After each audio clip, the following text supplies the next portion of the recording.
All right, good morning again, folks. Justin Hill here again with Merrimack Street Volvo in Manchester. I am inside that same 2023 XC90 Ultimate.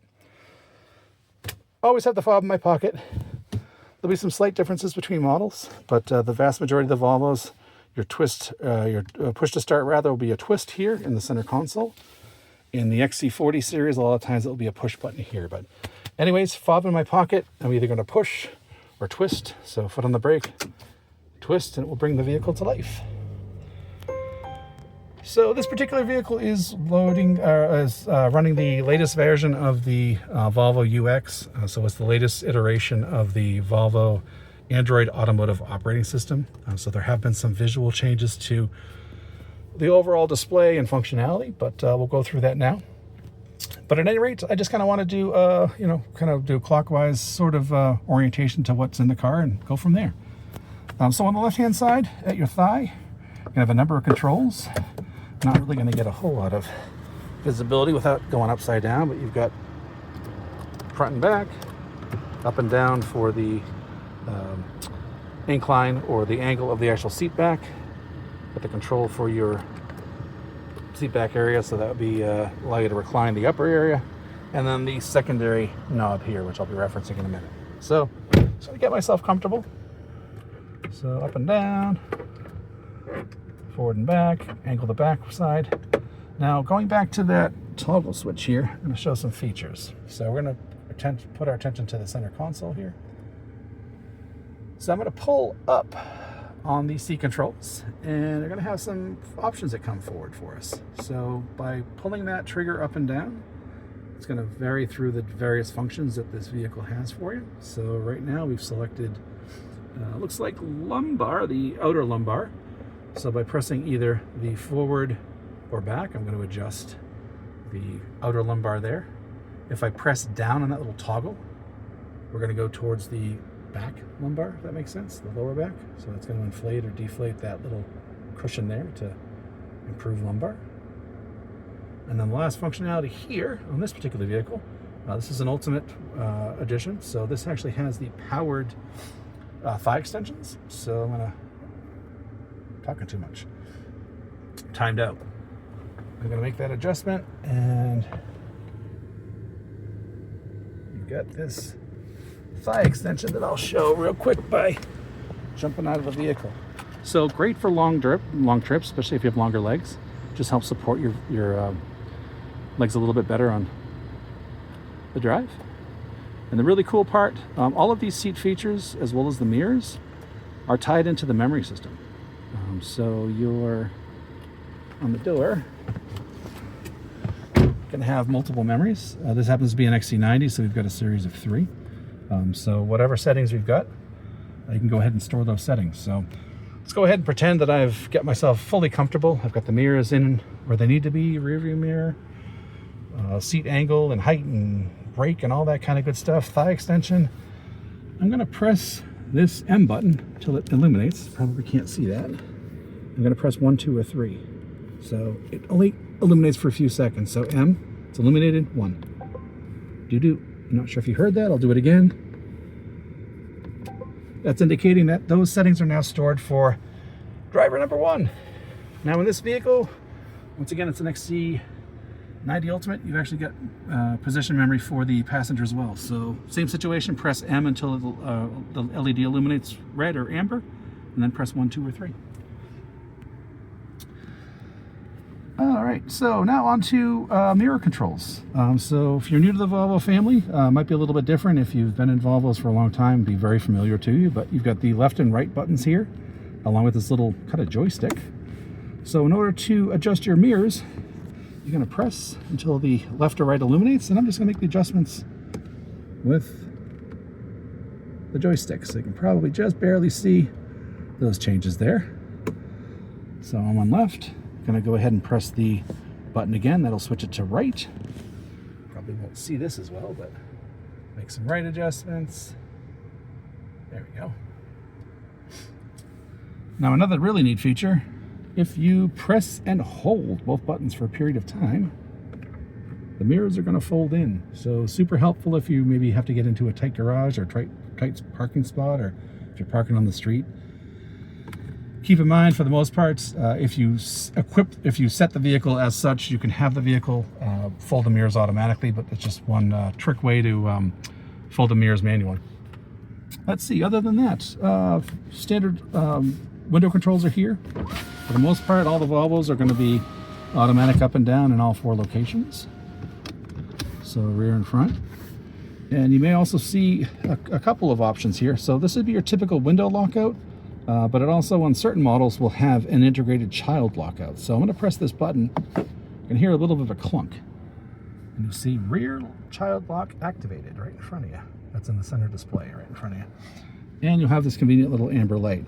By doing that, you've effectively locked out the windows for the passengers as well as the doors for the rear passengers as well. So, and you'll see the little kitty emblem there. So with this enabled, the vehicle will not be able to open from the inside. So similar to the old slide switches that they had on the exterior side of the doors in cars of yore. But like I said, that's an option with a lot of the Volvos now, the rear child lock. If you don't have the rear child lock integrated, it will just be a standard power lockout. See, coming here, left side of the steering wheel. Once again, I've already discussed this, but once again, there's your powered hatch release. All right, we're going to continue clockwise. Let's talk a little bit about the display in front of us. So once again, all your newest Volvos are going to have the Android Automotive operating system. So it's a Google-based system that kind of runs in the background to make all this cool stuff happen. In the front of you, you're going to have, and it'll vary depending on the model year and how the vehicle's equipped, but you're generally going to have some sort of display with your tachometer on the right, speedometer on the left, and then one of 2 options in the middle there. Either a big old blank empty space, or if you press this button here on the steering wheel, it's the lower, just below the voice command, that function does one thing. It either enables or disables that map functionality. But it's nice for people that like to use CarPlay. It does give you a permanent map always in your heads up in the display ahead of you. So something I like to point out. Also in the display itself, a lot of times the question we had, well, how do I see my odometer? There's a nice little button here, this OK button, or a 0 enter button. It's going to bring up a couple options for you. So see the trip computer and the odometer there. Now by toggling, sorry, I got to zoom out here, left or right. By using the left or right here, you've got options whether you're highlighting reset trip meter or closing. If you choose close, it's just going to close this option. If you are in there and you toggle to the left, sorry about that, with the left button there, click reset trip meter, it's going to zero it out. Another neat feature, often overlooked, you can also reset, where is it? On the turn signal here on the left, if you press and hold this where it says reset, that'll do the same thing. If you press and hold it, will reset that trip meter for you as well. Let's see, what else is in the cluster here?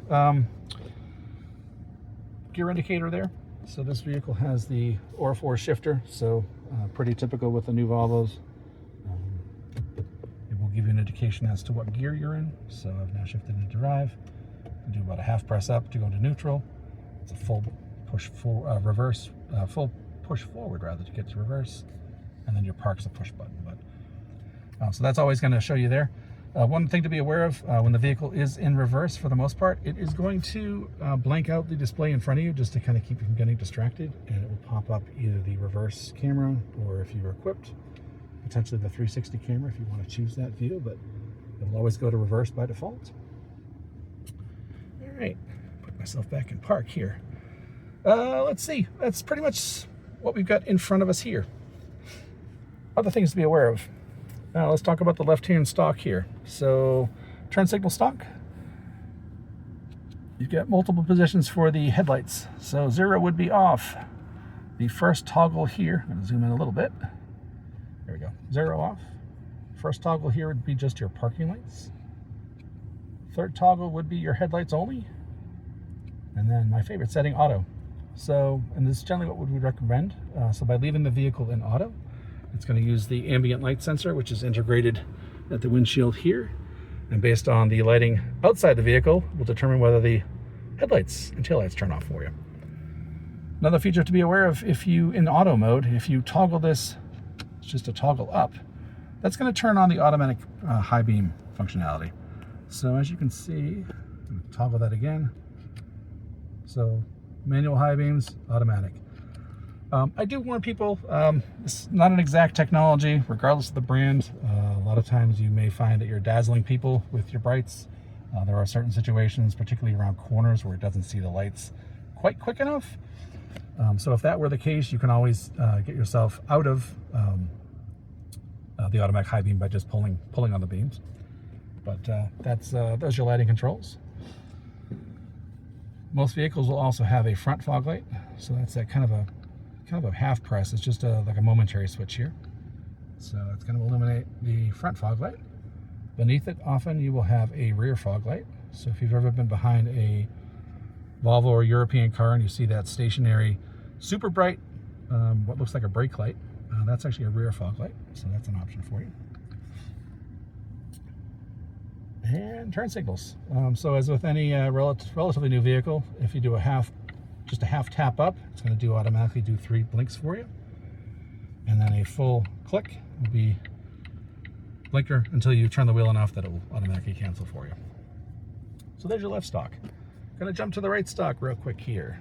So these will be your wipers. So a couple different controls here. So if you do a zoom out here, there we go. Mist feature. So if you have just a light mist that comes to you, if you pull the stalk down, and it's kind of advertised as such, pull down will be for the mist. You can kind of see it right there. So mist, 0 is your standard position where the wipers are off. You've got interval or automatic wipers, speed 1, and then speed 2. Another feature that I'd like to demonstrate, or at least show, we do have the ability for most of the vehicles to have an automatic wiper option. But like the automatic headlights, sometimes they can kind of go a little haywire. Certain situations they work really well. Other times it might just seem like it has a mind of its own. But you'll know you're in automatic headlight mode, or windshield mode, wiper mode rather, with that little icon there in your display. One word of caution, I do recommend against the auto wiping function during the winter time, as well as car washes. Obviously car wash, you wouldn't want the wipers coming in contact with anything dragging across your windshield if you decide to go to a no-touch or cloth-based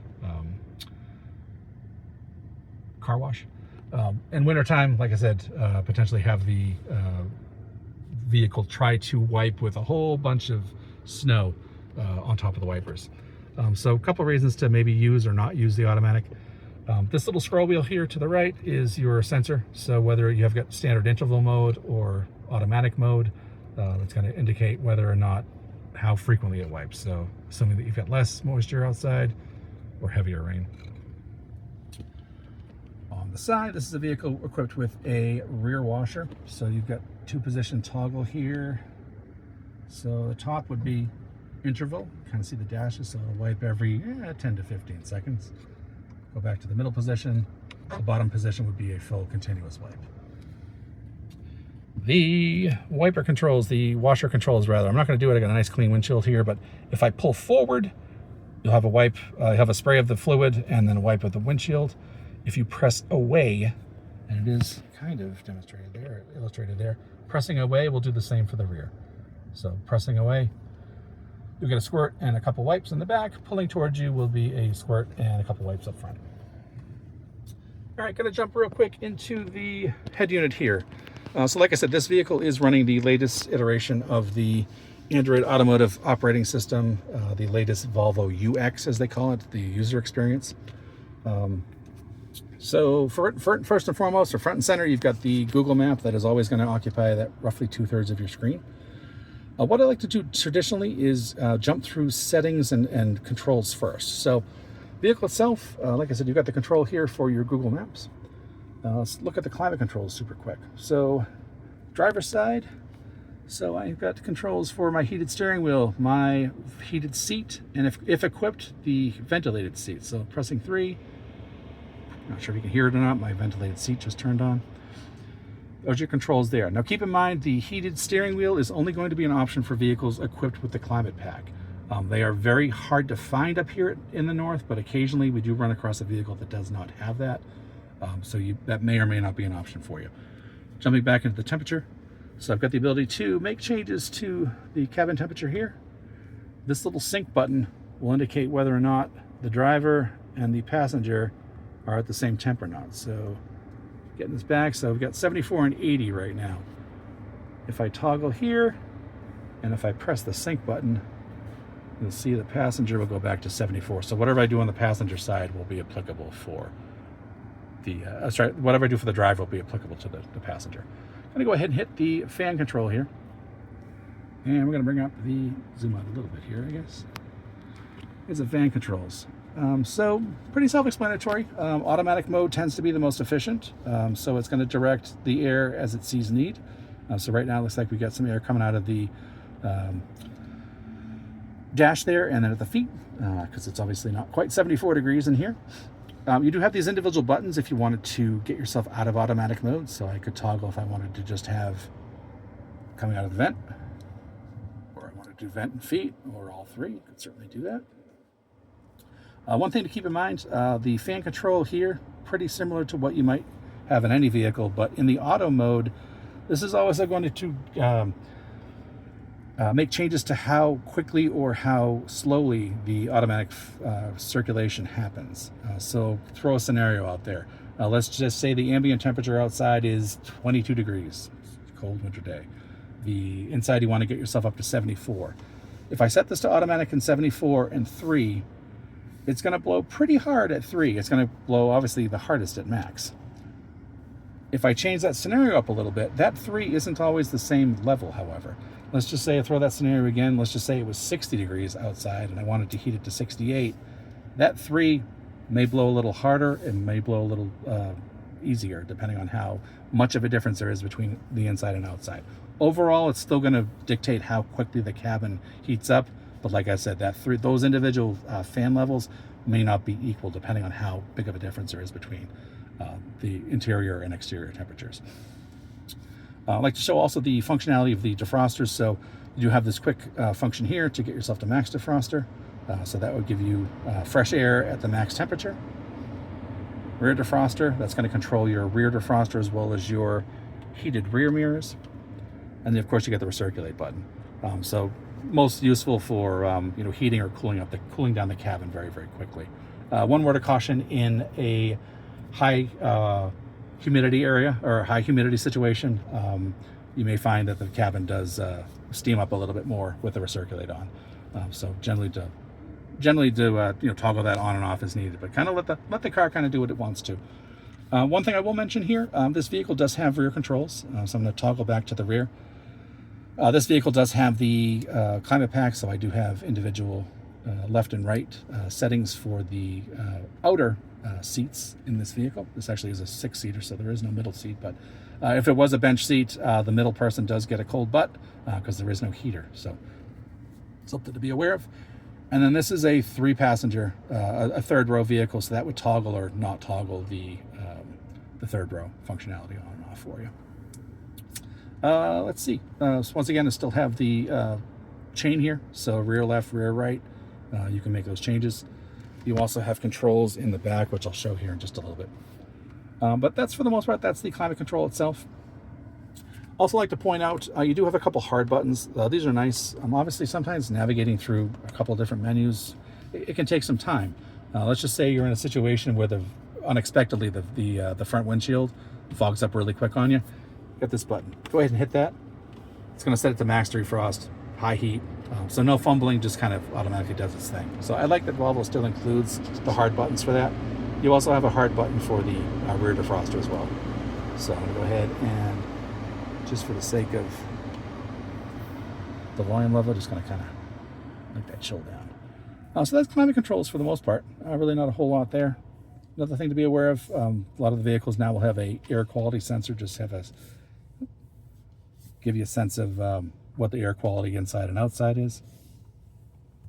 And then you could also potentially set an air purification timer, but not something I generally go over. Let's see, vehicle itself. I kind of briefly mentioned the camera itself will automatically operate. So I'm pressing the shifter back into reverse, it's going to automatically turn that camera on for you. You're going to press to go back to park. You can, however, at all times, you've got a hot button here for parking camera, so you can view that at all times. I believe it locks out at speed. I don't know what that speed level is. I want to say 10 to 15 miles an hour, but I'm stationary right now. And you can see I've got options for, toggle between the various views. So here's our rear, here's our 360, our individual side views. So right now I'm looking at the left side. This would be the right side. So if I open the door, it's going to go black. Actually, it will not go black because it's looking at the right. One thing to be aware of, if you are in 360 mode and you see something like that, what the heck's going on? Your door's open. What happens is there is a integrated circuit somewhere that basically stitches all of these 4 camera views together to give you this really cool 360 view. And when you open the door, it basically shuts that circuit off. So no fault. That's just kind of the way it works. A couple other settings here to be aware of. You can turn the wheel guidelines on. So that's the when we go into reverse mode. If you want to see the trajectory, that little yellow line, you can turn those on or off. See, they now turned on and off. This little volume, I'm not near anything, but if the integrated parking sensors were sensing something, that's how you can make adjustments to that volume level. Another function I like to show out to people, you have the option to shut off the parking sensors in the reverse auto brake. So parking sensors, depending on your vehicle, could be front, side, and rear. It could also be just the rear, but if you need to pull into a tight spot or just don't like hearing the beep, you can turn that function off. Another option you can shut off is the reverse auto brake. I drove a Polestar 2 for a while, which is effectively an electric XC40, and the parking spot I've got to back into so I could charge, there was some shrubs, and the vehicle itself didn't like how close I like to get to the shrubs. So if you find that you need to pull into a spot and you don't want to enable or have the reverse automatic brake brake for you and kind of stop you in your tracks, if you want to get closer, you can shut that feature off. Keep in mind, it does ask you, do you want to turn it off? It will turn off. However, it will be turned off until the next drive. It is an integrated safety feature, so that is automatically going to turn on. So something to be aware of there. I think that's pretty much it for the camera itself. Let's talk about drive modes real quick. This is going to be a little bit of a variable setting based on what you've got equipment-wise vehicle. Pretty much always going to see a comfort or an off-road function. Comfort, pretty self-explanatory. Off-road will be for, muddy, rutted roads, deep snow, that sort of thing. Is going to kind of optimize traction. You may also see some additional modes. The plug-in hybrids will have a couple different modes tied into those settings, and this happens to be a Polestar optimized, so I've got a third setting for maximum sportiness. But like I said, for the most part, you may see something a little bit different here. Suspension feel also is going to be exclusive to this model. It does have the air suspension, so I can set soft or firm. Steering feel. So this is pretty much universal across the field. So the Volvos utilize a electric power steering. You've got soft and firm. And then last but not least, this vehicle has the air suspension. You can choose to have it turn that on or off. All right. Real quick, just going to jump into settings. So I'm going to hit here. So this is kind of where everything happens in the car itself. I'm going to go through these real quick. Driving settings. Pilot assist is default. That is going to dictate whether or not the lane keep function, the lane centering, is when you're on the highway, will be enabled or not. That's an option to turn on or off. Once again, drive modes. Steering feel, suspension feel, air suspension. Lane keeping, this is the function that will keep you from going entirely off the road. So it's going to keep you from going into the ditches, basically. Ready to drive notification. That's going to, with the camera, keep an eye on the vehicle in front of you, and it'll give you a little chime to say, hey, you know what, the person in front of you is moving. Roadside information. This is going to use the cameras to recognize things like school zones, speed limit signs, all that kind of stuff.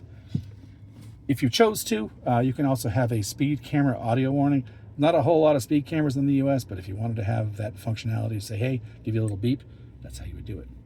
Jumping out of driving, we're going to go into controls. This is the primary controls of the vehicle itself. Interior brightness, interior light intensity is going to dictate the brightness of the dash as well as the ambient light that's here. So you're going to have a couple little down lights that'll illuminate this area. Locking. So the greeting lights, this is going to flash or not flash the lights as you lock or unlock the vehicle. Unlocking doors. You can choose to have one or all of the doors to unlock. Once again, approaching and leaving, you can have the greeting lights, the lights turn on or off. We've got a neat function to automatically close the sunroof curtain. So if you leave the vehicle locked in a hot environment for a long time, it will automatically close the sunroof curtain. This is also some more stuff that happens when the vehicle locks or unlocks. The lights, the sound, and the mirrors will fold. So when you lock the car, lights are going to flash, it's going to beep, the mirrors will fold in. And when you unlock the car, the converse of that. This is a nice feature to know that you can disable. I generally recommend people disable this during the wintertime. The last thing you want is to have a mirror potentially get stuck or iced folded in. So that is a nice feature to know that that does exist, to be able to disable that feature. I'm just going to jump through and make sure we're not missing anything. So back to lighting super quick. Daytime running lights, you can turn off the Thor's hammer. This vehicle has a heads-up display. I really can't show it on screen, but you can turn that on or off, as well as make changes to the brightness and the alignment of those controls. Let's see, still unlocking here. Lights and displays. Head-up display, yep, all right. Sorry. Back to locking, so greeting lights. So back to where we were. So that was where you would toggle off the locking feature with the mirror fold. Auto dim rearview mirrors. Most of your Volvos are going to have a auto dimming exterior as well as interior mirror. So that's how you could turn that off. You also have the option to have the mirrors tilt down when the vehicle is put into reverse. Wiper service position. This will put the wipers up.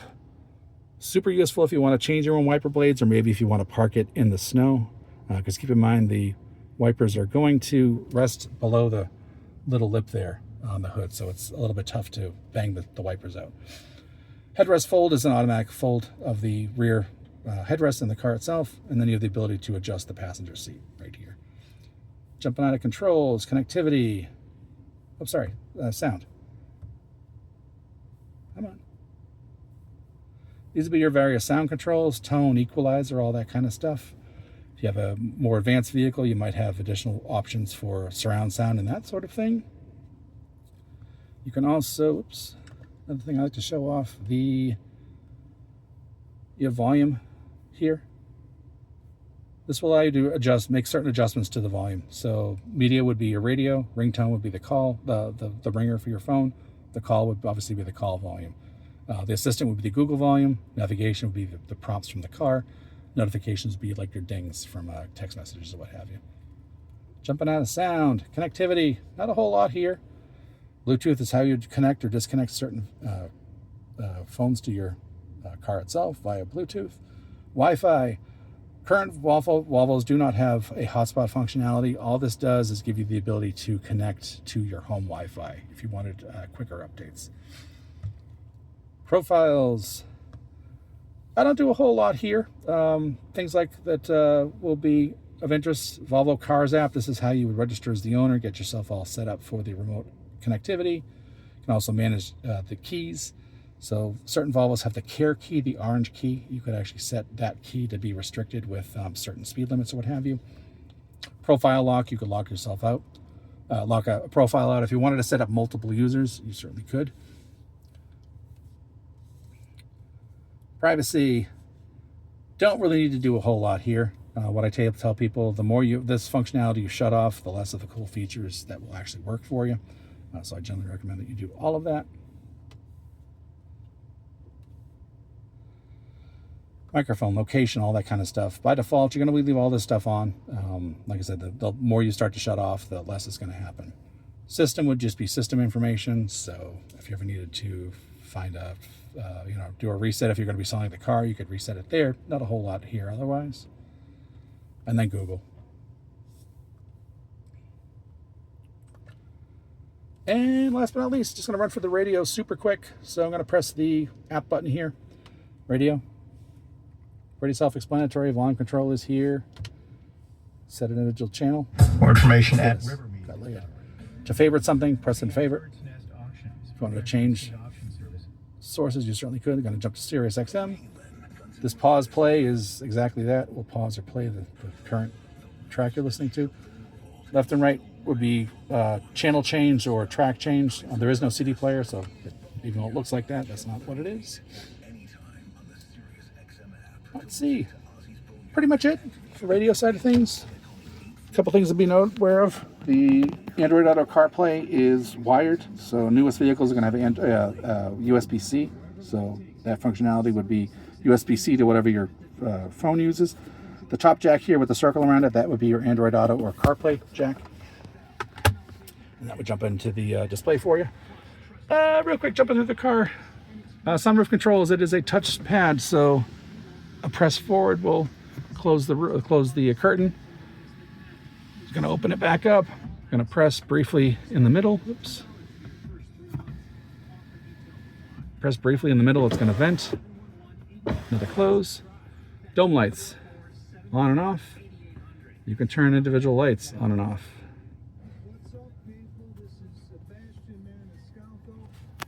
Passenger seat, pretty much the same as the driver's seat. Nothing really happening there. Make sure I'm in park. Oh, that's just about the last of it here. Jump in the back seat.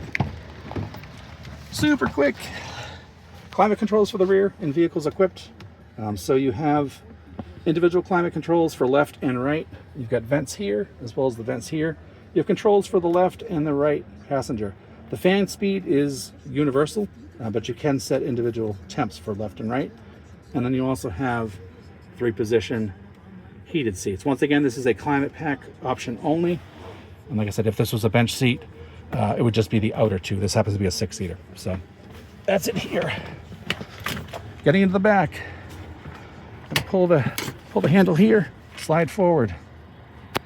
It's going to remember, if you wanted to fold the seat down flat, pulling, it's going to fold flat. To get it back up, this will be a little tough with one hand, but I'm pulling that same handle and pulling it back up.